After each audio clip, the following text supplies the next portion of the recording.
The Nintendo Switch 2 launch. Oh, man, what a day. I'm so excited. I'm actually recording this 2 days before the Nintendo Switch 2 launches. Got two ordered, one from Walmart and one from Target. The Walmart one is going to be delivered by a local delivery driver, so hopefully nothing goes wrong with that. I do work from home, so I will be keeping an eye on the Ring camera as the day goes on. And then the Target one, I believe, isn't coming until next week. So I guess if anything does happen to go wrong with the Walmart one, it should be fine. We'll be getting one. And the launch title, I'm gonna say, is only Mario Kart World. I could live. I mean, it's not gonna be like spoiled or anything. I'm excited for the game, but it's more of an evergreen, like 10-year long game, like Mario Kart 8. Like, it's okay. The first day of the Switch 2, honestly, like, is mostly gonna be like setting it up. Because of like we're hooking up the dock with like our home theater system, so it's not like super quick. Want to make sure the cables are clean. Got an Ethernet cable ready to make sure we just like do that right out of the gate and all of that. So yeah, it's exciting. There's not many days like this. My earliest memories with Nintendo were the N64. Uh, Mario 64, Shadow of the Empire, Cruising USA. Those are some of my earliest memories. So Nintendo consoles they're really close to home. GameCube was another big one, but the most excited I've ever been for the release of a console was probably the Nintendo DS. That's probably when I was old enough to actually get excited for like a launch and follow some of the news. Back then it was in like magazines and very early internet. And I don't even like know if I knew about the GameCube coming out. I think that's just something like my parents saw it, like it just came out, or like Sam's Club or something, and they got one. But yeah, that's probably the most excited I've been since the DS and maybe like the Xbox 360. I was very excited for the Xbox 360 when that came out. I was excited for the Wii. Me and a bunch of my buddies, we camped out for that one. But for me personally, the Wii was overall a disappointment. I was a teenager, so I was at the age where Xbox 360 was very cool, and Nintendo really leaned into the casual stuff. Like I was huge into like Twilight Princess and like Mario Galaxy.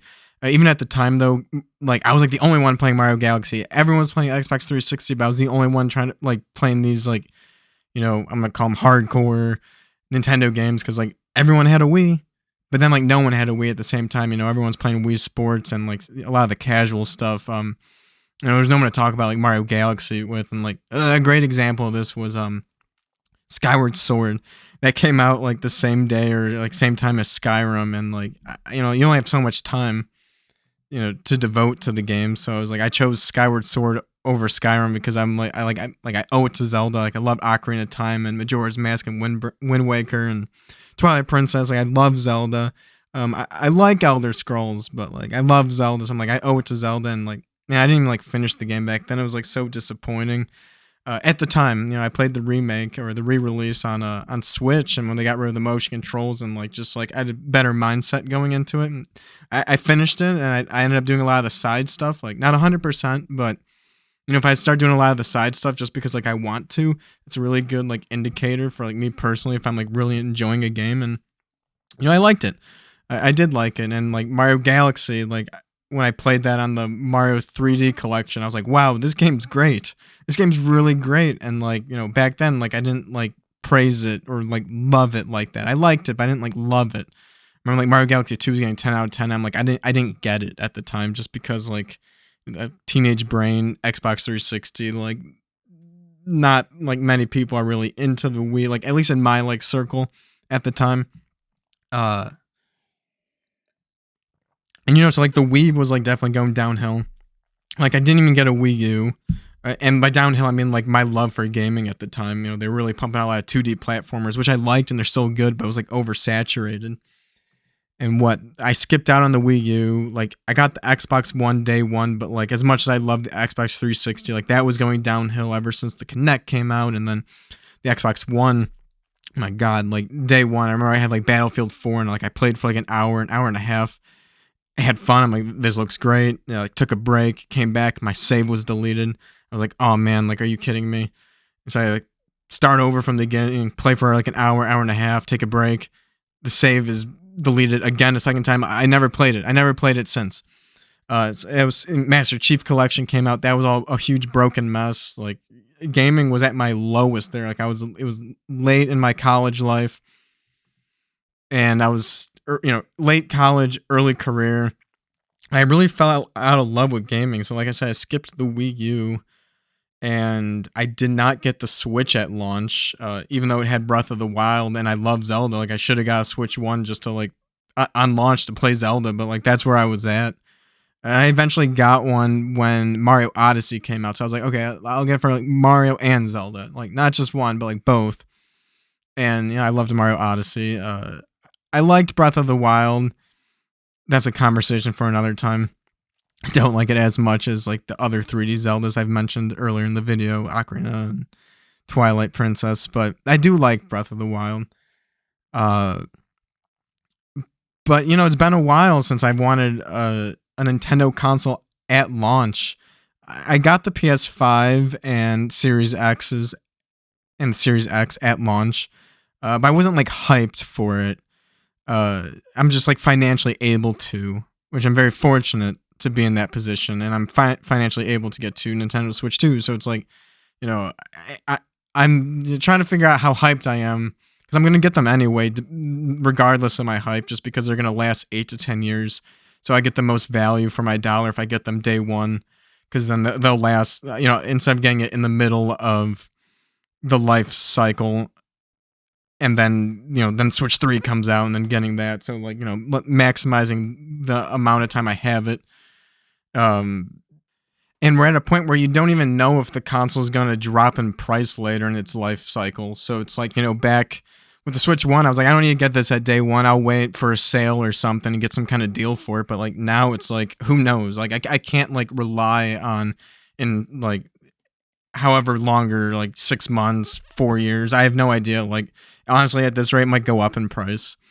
I think like Xbox just did that, and like Nintendo feel like they hinted at it, like they did the accessories, and like they probably wanted to, but like they like didn't for probably PR purposes, but they kind of hinted like maybe in 6 months it might go up. So it's like we were just like may as well get two, because we're gonna be a family of four, and we're probably gonna have to get another one or two later anyway, so we can all play, especially if like the next Animal Crossing comes out and that's something everybody wants to play, and they nerfed the game sharing, so we can't just buy one digital game and have everybody play it. That's a video for another time right there.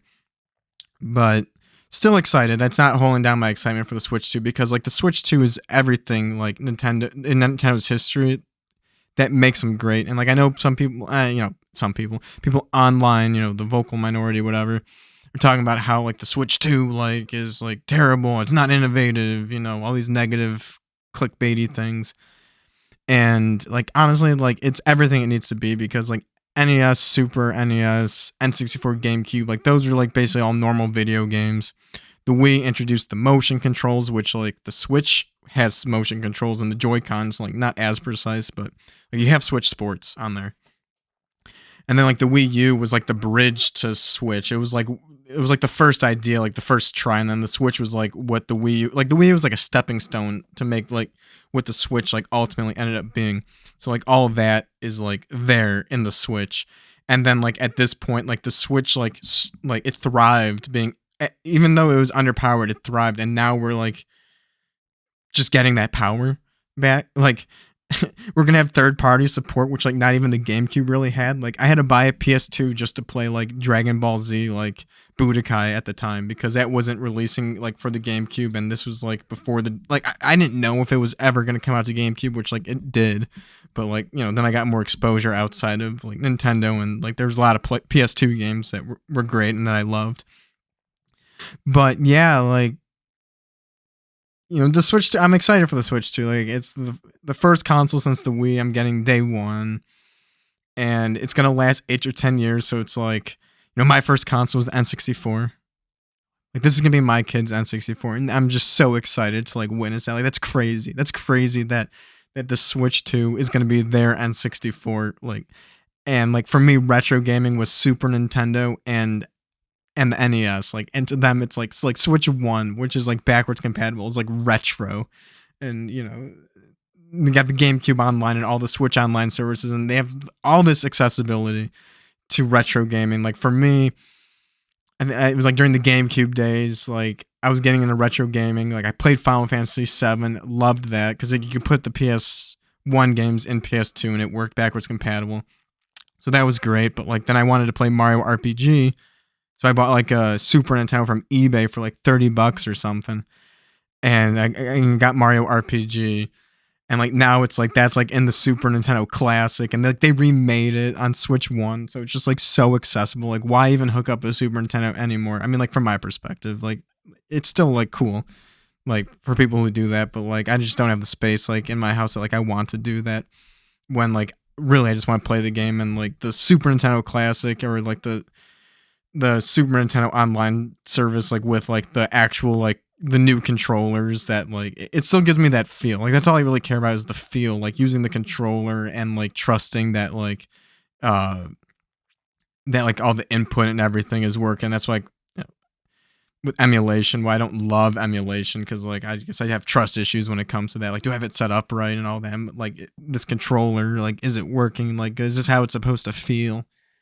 But yeah, so all the retro stuff, they have all that accessibility, and like that's fun. That's gonna be fun just to see them do that. And like Mario Kart World, maybe it's not the most exciting launch title, uh, meaning like I'm gonna be gone like on a work trip next week, and I'm not bringing the Switch 2.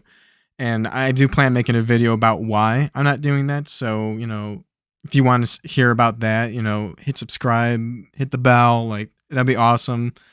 Would love to talk to you guys more about this. In the comment section, like some back to back. If anything I'm saying, like I'd love just to talk more about gaming in general. But yeah, so uh, if it was Donkey Kong was a launch title, I'd feel a little worse, like not being able to play right away. But it's Mario Kart. Like I've gotten so much use out of Mario Kart 8 over like the past 10 years or 8 years or whatever it is now. Because I didn't play it on the Wii U, I skipped out on the Wii U. But yeah, Mario Kart 8. That's like a game where we have like 3 Switches. We have 2 Switches and a Switch Lite, and all of them like I've played Mario Kart 8. I've never bothered once to transfer my save over. It's just like, oh, like there's no save file here. Well, I'll just start playing. We'll start getting the trophies and try to collect all the trophies. Like, who cares? I just love Mario Kart. And I feel like that's kind of how this new one's gonna be too, especially with the open world, where it's gonna be fun just to drive around. So like, it's gonna be exciting to see like the kids like they're using the controller for the first time. Like, what better game than an open world Mario Kart where they can just drive around in a wall, and like it's just gonna be fun just to see them like just try to use the controller and do that. And it's not like Mario 64 was within the open area before the castle, just running around, climbing those trees, like doing nothing, but having the time of your life and just loving it. And like I can't wait to witness that. And yeah, so like in like the launch, this open launch window, there's so many good games. One a month, like keeping up that cadence. We got Mario Kart World, Donkey Kong. The Donkey Kong game looks great, and I loved Odyssey, so that looks fun. Well, we got Kirby Air Riders, Metroid Prime 4, Pokemon Legends, and then like a Hyrule Warriors. I haven't even played like any of the other Zelda Hyrule Warriors, but this one, if the Switch 2 hype, I'm still feeling hyped, and I might get it. I might get it, especially with like GTA 6 getting pushed back. I don't know, that might free up my holiday season with gaming. So a lot to look forward to. I'm very excited for that launch window, and even some of the upgrades with some of the old games like Mario Odyssey. I don't know if I'll replay all of it or like Tears of the Kingdom, but definitely interested to see how they perform. And so I'm gonna pop them in and maybe get some footage for this channel for like background footage. So that's gonna be a fun thing to do too. Yeah, just all around like very excited for this system and the times to come. Again, this is like from the perspective of like of like my kids. This is their N64, and I'm sure there'll be a Switch 3 eventually in 8 to 10 years, and that's going to be its own special console to be able to do this, have a launch day celebration with them where they actually know and can care about it. And so that's fun. That's what it's about. And yeah, well, what are you guys most excited for the Switch 2? I mean, like what doesn't it have that you're expecting that you want from it? definitely love to talk more in the comments. And yeah, if you enjoyed this video, hit like, subscribe, and see you in the next video.